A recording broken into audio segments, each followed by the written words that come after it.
that is sentence of death.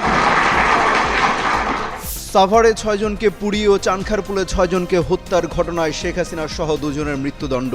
নিরাপত্তায় নামানো হয়েছে সেনা, বিজিবি, র্যাব। আদালত চত্বরে ব্যাপক নিরাপত্তা। আবারও ধানমন্ডি 32 গুড়িয়ে দিতে বুলডোজার নিয়ে রওনা দেয় ছাত্র জনতা। পথে পুলিশের বাধা, অ্যাকশনে নামানো হয় সেনাবাহিনী। হাসিনার রায় ঘোষণাকে কেন্দ্র করে ঢাকা সহ বিভিন্ন এলাকায় একের পর এক ককটেল বিস্ফোরণ। বাসে আগুন, নাশকতার শঙ্কা অনেকের। আন্তর্জাতিক গণমাধ্যমে গুরুত্ব পাচ্ছে শেখ হাসিনার মামলার রায়। ভারতীয় সব গণমাধ্যমের নজর ট্রাইব্যুনালের দিকে। রায় ঘিরে পলাতক আওয়ামী লীগের নাশকতা ঠেকাতে আদালত চত্বর এলাকায় জুলাই যোদ্ধাদের অবস্থান। চলছে হাসিনা বিরোধী স্লোগান।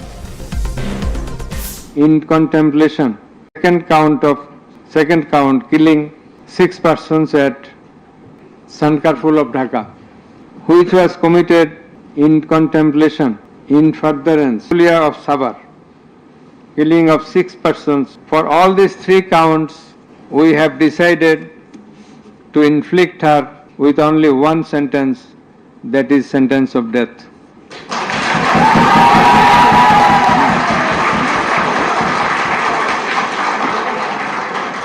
জুলাইয়ে মানবতা বিরোধী অপরাধের মামলায় শেখ হাসিনার রায়কে ঘিরে দেশের বিভিন্ন স্থানে অগ্নিসন্ত্রাস ও নাশকতা অব্যাহত রয়েছে। শুধু শনিবার রাত থেকে রোববার সন্ধ্যা পর্যন্ত ঢাকা, সিলেট, ময়মনসিংহ ও কুষ্টিয়ায় অ্যাম্বুলেন্স সহ 9টি গাড়িতে আগুন দিয়েছে দুর্বৃত্তরা। এছাড়া পরিবেশ উপদেষ্টা সৈয়দা রিজওয়ানা হাসানের বাসার সামনে সহ কয়েকটি স্থানে ককটেলের বিস্ফোরণ ঘটিয়ে সৃষ্টি করা হয়েছে আতঙ্ক।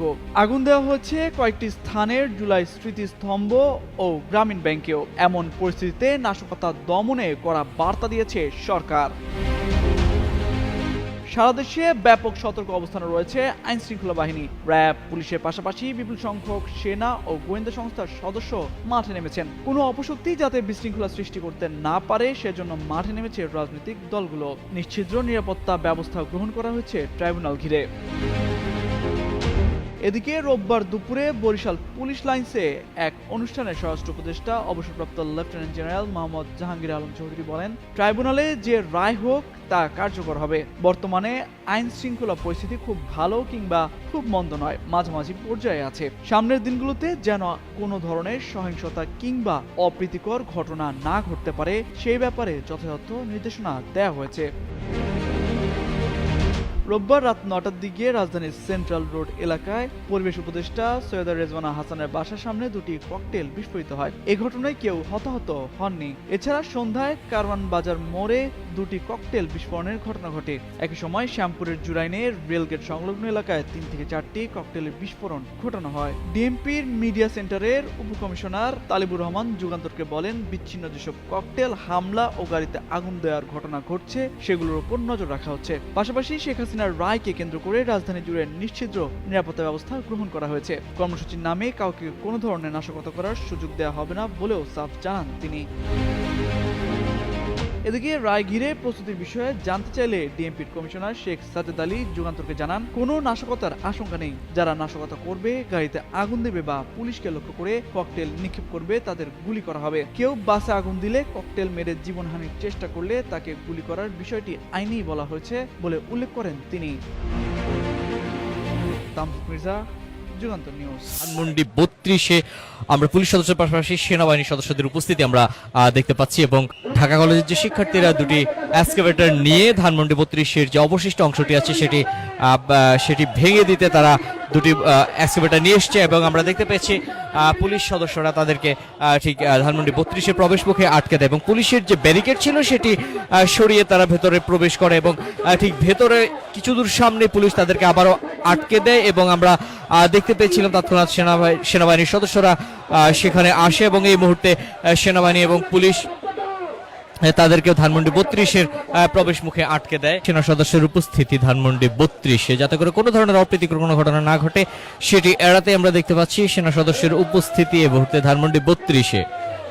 কিছুক্ষণ আগে আমরা দেখেছিলাম পুলিশের বাধার মুখে শিক্ষার্থীরা যে মিরপুর সড়ক আছে, মেইন রোড যেটি আছে সেখানে অবস্থান নিয়েছিল এবং পরবর্তীতে পুলিশের ব্যারিকেড সরিয়ে তারা ভেতরে প্রবেশের চেষ্টা করে। কিছু দূর আসতে পুলিশ সেনাবাহিনী যৌথভাবে তাদেরকে এখানে আটকে রাখে।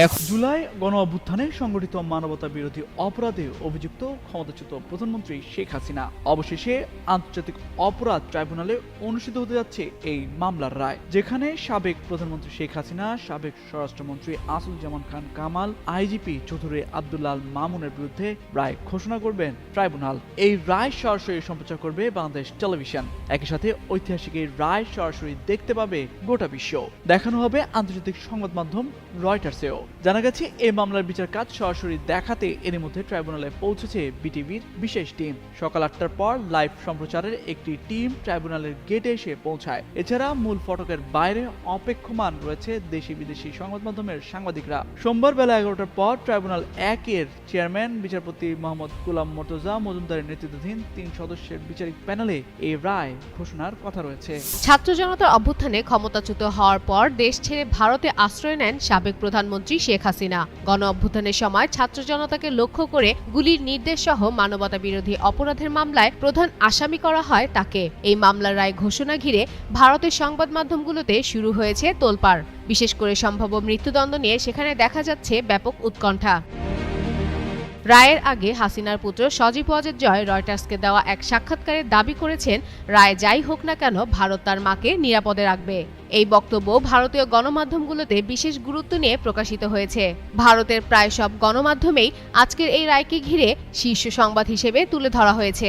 সকাল 10:30 নাগাদ দেখা যায় এনডিটিভি শীর্ষ 5টি খবরের 4টি হাসিনার রায় ঘিরে। দি হিন্দু লাইভ আপডেট দিচ্ছে প্রতিটি মুহূর্তের। এদিকে হিন্দুস্তান টাইমও শীর্ষ 2 খবরের একটিতে রেখেছে এই বিষয়কে। এবিপি লাইভ, আনন্দবাজার পত্রিকা ও সংবাদ প্রতিদিন সব মাধ্যমে একই মাত্রার তোলপাড় লক্ষ্য করা যায়। এদিকে দেশের ভিতরেও পরিস্থিতি উত্তপ্ত হয়ে উঠেছে। রায়কে কেন্দ্র করে গত কয়েকদিনে রাজধানী সহ বিভিন্ন স্থানে ককটেল বিস্ফোরণ, যানবাহনে আগুন দেওয়ার মতো ঘটনার খবরও পাওয়া যায়। এই নিয়ে ফ্যাসিবাদ বিরোধী দলগুলো জানিয়েছে, নিষিদ্ধ আওয়ামী লীগ কোনো ধরনের সহিংসতা সৃষ্টির চেষ্টা করলে তারা মাঠে নেমে তা প্রতিহত করবে। জননিরাপত্তা নিশ্চিত করতে সব দলের কর্মীরা সতর্ক অবস্থানে রয়েছে। সব মিলিয়ে শেখ হাসিনার বিরুদ্ধে আজকের রায় শুধু বাংলাদেশের নয়, বরং আঞ্চলিক রাজনীতিতেও বড় আলোচ্য বিষয় হয়ে উঠেছে। ফাতেমা ফাতেহ জান,